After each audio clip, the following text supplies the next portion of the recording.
Благодарам, колеги. Почитувана колешка Лазареска,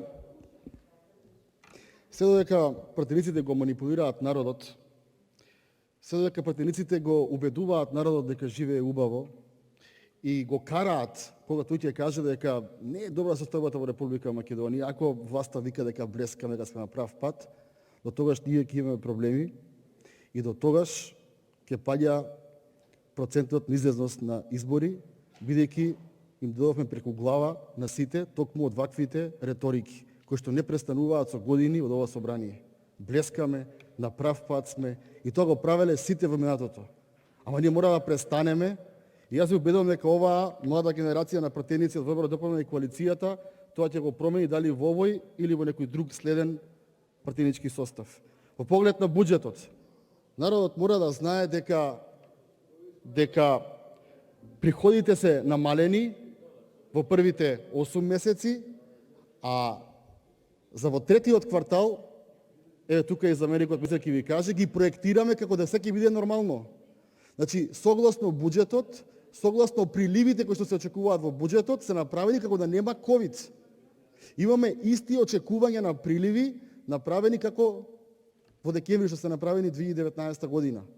И тоа вчера колегата Расана Николовски многу убаво ви го објасни, но никој не го демантиравте, не земавте збор, се надевам дека вие ќе сканете и ќе кажете дека ова што го прави финансии не е во ред и не е во ред да им кажуваме на граѓаните дека сме милијарда и 150 милиони до сега во дупка и дека овие 3 месеци ќе имаме уште барем 500 милиони. И тоа ќе излезе колешка Жаклина после нова година. Ама и тогаш ќе мора да се погледнеме јас и вие во очи од оваа говорница и тогаш ќе мора да го погледнете народот во очи кој што го карате и го убедувате дека живее убаво, иако знаеме дека живее неубаво народот. Имаме различен пристап. Да, имаме различен пристап.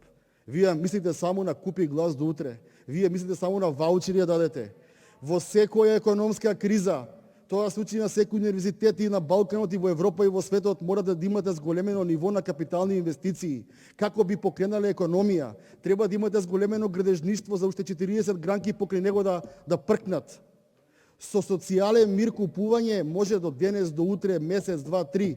Ама тоа во пролет ќе му дојде крај. Тога што ќе правиме? Тога што ќе зборувате? Или повторно ќе го смените министерот за финансии како што ни нас сменивте? Тоа не е во ред, тоа не е искрено према граѓаните. И само на крај, во поглед на здравството, 54 милиони денари. Од март имаме криза. Денар не им дадовте ни на сестри, ни на доктори. Само аплаудиравте, денар не им дадовте. А сега со ова во буџетот, доколку се подели со бројот на здравствени вработени, цената е 5684 денари. Толку е севкупната помош на оваа гранде влада, кој оние за кои што им аплаудирате и се колнете во нивната работа. Жаклина Лазаревска, контрреплика.